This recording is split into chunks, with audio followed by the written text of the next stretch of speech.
สวัสดีค่ะวันนี้มาพบกับทิเชอร์ธนวรรณทองจันทร์นะคะวันนี้นะคะทิเชอร์จะมาสอนวิชาภาษาไทยเรื่องการอ่านออกเสียงพยัญชนะไทยพยัญชนะไทยมี 44 ตัวเรามาเริ่มอ่านพยัญชนะไทยตัวแรกกันเลยค่ะกอไก่กอกอไก่กอขอไข่ขอไข่ขอขวดขอขวดขอควายคอควายคอคนคอคนคอระฆังคอระฆังคองูงองงูงอจอจานจอจานจอชอชิงชอ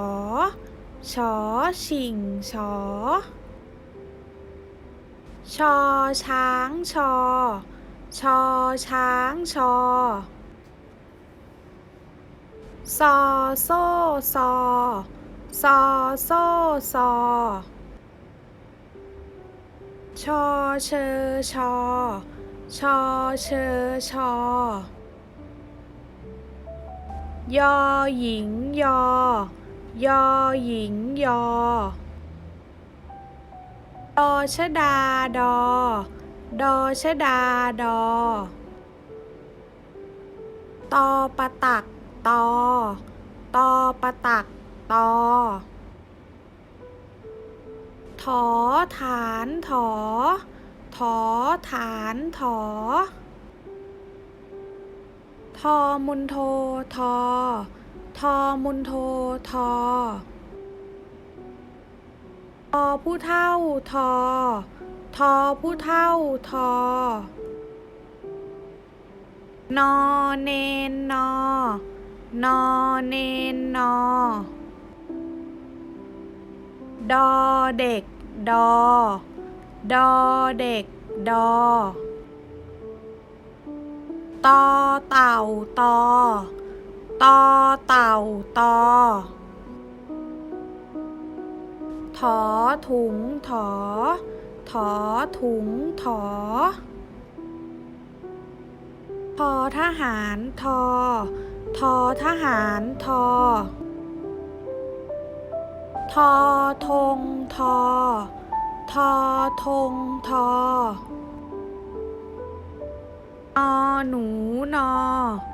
นอหนูนอ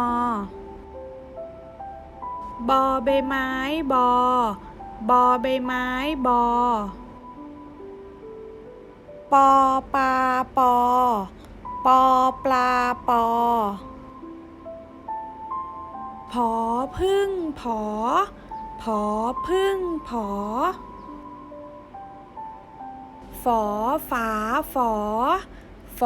ฝาฝอพอพานพอพานพอฟอฟันฟอฟันฟอพอสำเภาพอสำเภาพอมอม้ามอม้ามอยอยักษ์ยอยักษ์ยอรอเรือรอเรือรอลอลิงลอลิงลอวอแหวนวอแหวนวอสอศาลาสอศาลาสอ สอฤาษีสอสอฤาษีสอสอเสือสอสอเสือสอ